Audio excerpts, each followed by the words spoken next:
예수님의 이야기는 어디에서부터 시작해야 될까요? 이스라엘의 여러 지역이 있는데 당연히 나사렛으로 가야 될 것 같습니다.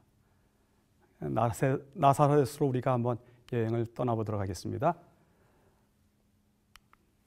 여섯째 달에 천사 가브리엘이 하나님의 보내심을 받아 갈릴리 나사렛이라는 동네에 가서, 나사렛을 한번 찾아봐야 되겠죠? 지금 여기 커다란 이스라엘 지도가 있습니다. 밑에는 사해가 보이고 위에는 갈릴리 호수가 보입니다. 예루살렘은 사해 왼쪽에 있습니다. 반면에 나사렛은 갈릴리 호수 남서쪽에 있습니다. 상당히 멀리 떨어져 있죠? 네, 나사렛이 저곳에 있습니다. 이 현대 나사렛의 모습은 이렇습니다. 아주 큰 도시입니다. 조그만 도시가 아니고 아주 큰데요. 건물들도 빽빽하고요. 산 등성을 타면서 주택들이, 또 건물들이 세워져 있는데 꽤나 큰 규모의 도시입니다. 이 도시는 북부 이스라엘, 그러니까 이스라엘 북부의 행정 수도입니다. 아주 최대로 큰 도시입니다. 그리고 이 도시는 또 뜻하지 않게요, 갈릴리에 살고 있는 그 가나안 땅, 지금 팔레스타인에 살고 있는 아랍 사람들이 제일 많이 사는 곳입니다. 그렇다고 팔레스타인 국가의 땅은 아닙니다. 여전히 이스라엘 국가의 땅인데도 불구하고 아랍 사람들이 제일 많이 살고, 신약 성경에 나사렛이라고 하는 명칭이 17번 나옵니다. 아주 중요한 도시인 것을 기억할 수 있습니다. 자, 이 나사렛에 가면 수태고지교회라고 있습니다. 마리아 수태고지교회라고 얘기했는데, 수태고지가 뭡니까? 내가 아이를 뵐 것이라고 하는 것을 고지, 전달받은 것을 기념한 교회입니다.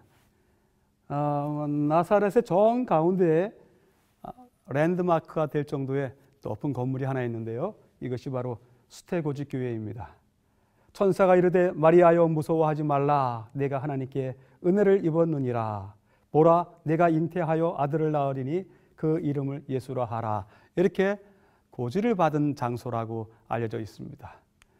이 교회는 여러분들 성지를 다니다 보면 많은 기념 교회들이 있는데, 사실 우리는 기념 교회를 다니는 것입니다. 그 기념 교회들은 가톨릭이나 아니면 정교회에서 만들어진 것들이 대부분입니다. 여기도 마찬가지입니다. 교회 건물은 아주 웅장합니다. 그 교회 건물 들어가면 제일 중요하게 여기는 곳이 있는데, 바로 이것이 마리아와 아기 예수가 살던 거처라고 이야기합니다.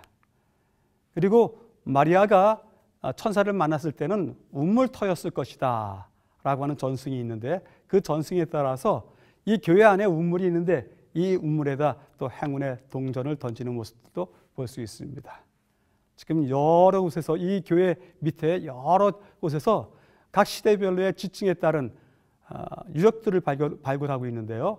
그래서 아버지 요셉의 무덤도 이곳에 있다고 칭해지고, 또 여러 가지 성경과 관련되어 있는 이야기거리들이 이 안에 많이 있습니다. 또 이 교회 마당에 보면 온 마당 벽에 각 나라에서 보내온 기념 모자이크 조각들이요, 그런 것들이 다들 준비되어 있는데, 한국에서도 보내서 한국의 가톨릭에서 보냄으로 말미암아 이 한쪽 벽을 이렇게 벽화가 걸려져 있습니다. 그리고 이 건물의 한쪽 편에는 천사가 와서 마리아에게 그 임신 사실을, 이제 아이를 낳게 될 것이라고 하는 사실을 알려주는 동상도 서 있습니다. 네, 이것이 바로 마리아 수태고지교회인데요. 그 수태고지교회를 중심으로 해서 먼 쪽을 보도록 하겠습니다. 먼 쪽을 보면 언덕이 하나 있습니다. 이 언덕이 이 나사렛에서 제일 높은 언덕입니다. 이 언덕을 한번 가볼까요? 이 언덕에는 또 무슨 사연이 있을까요? 이 언덕 끝에는 낭떠러지기입니다. 정말 무시무시한 낭떠러지입니다. 만약에 떨어진다고 하면 저 밑에 평지까지 굴러서 떨어질 것이고 중간중간에 수없이 많이 박혀있는 큰 돌들에 의해서 아마 사람이 살아남지 못할 것입니다. 이것은 바로 나사렛에 예수님께서 가셨을 때 그 고향 사람들이 예수님을 낭떠러지기까지 끌고 와서 떨기려고 했던 그 장소를 여기 볼 수가 있습니다. 그곳에 낭떠러지기의 맨 위에는 나무 두 그루가 삐딱하게 서 있는 나무 두 그루가 있습니다. 다른 아무 표식이 없지만 그리고 밑에 기념 글이 하나 이렇게 적혀져 있는데 누가 와서 언제 이 나무를 심고 왔다. 여기는 예수님께서 떠밀리셨던 그 장소였다. 이렇게 적어놓고 있습니다.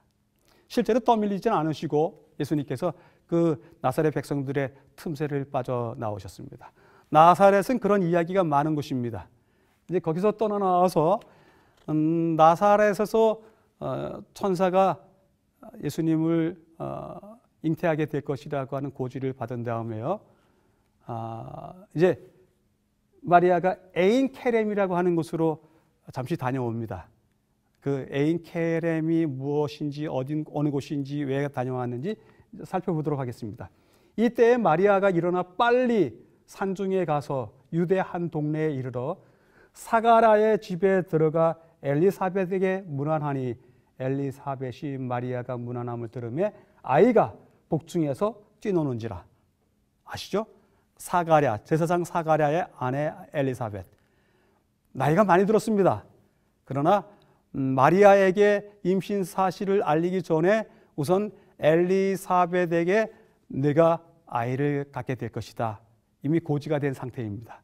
그런데 그 엘리사벳은 바로 이 에인 케렘에 살고 있었던 것입니다. 유대 한 동네요. 산중 유대 한 동네에 살고 있었는데 바로 그 산중 유대 한 동네가 에인 케렘입니다. 여러 가지로 읽힙니다.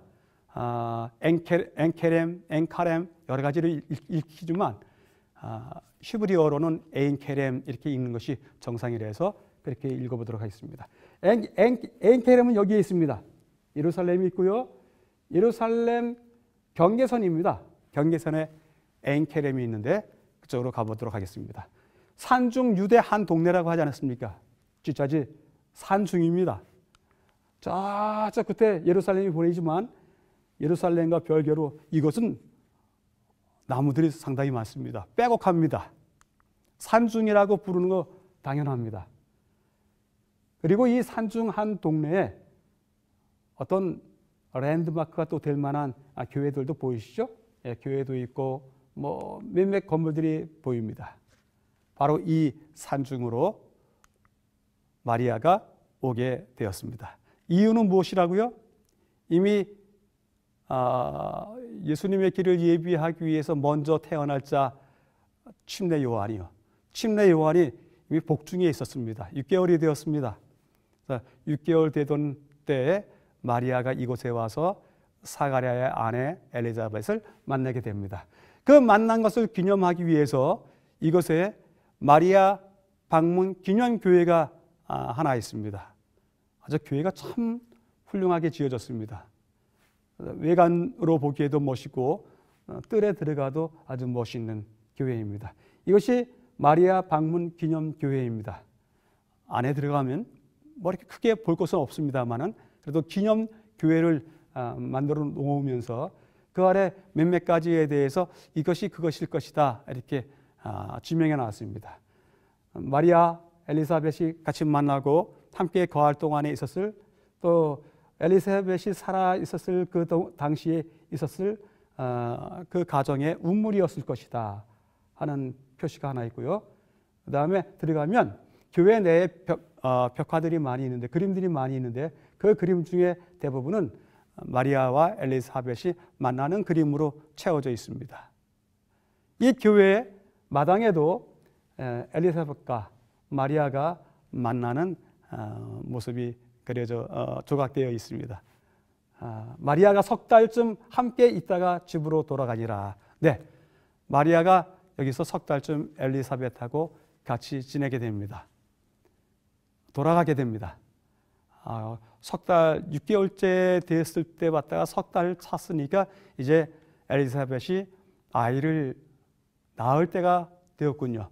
그래서 돌아갈 때가 된 것 같습니다. 돌아가니라 엘리사벳이 해산할 기한이 차서 아들을 낳으니. 그래서 이곳에서 마리아와 엘리사벳이 만났고 그 다음에 함께 석 달을 지내게 됩니다. 그 교회에서 마리아 방문 기념 교회에서 내려오다 보면 조그만 우물터가 하나 보입니다. 이 우물은 기념물로서 지금도 지정이 되어서 잘 보존되고 있는데요. 이곳에 가면 지금도 물이 콸콸콸콸 흘러나오고 있습니다. 마실 물은 못 됩니다. 손을 씻고 다리를 씻고 또 약간의 물을 묻혀서 얼굴을 씻을 정도의 물이긴 한데 이 물을 갖다가 마리아의 우물이라고 부릅니다. 마리아가 와서 머무는 동안에 이것의 우물이 솟아나왔다 이렇게 이야기하지만 있었던 우물이었던 것 같습니다. 어쨌든 좋은 기억을 가지고 나오는 우물이 하나 있습니다.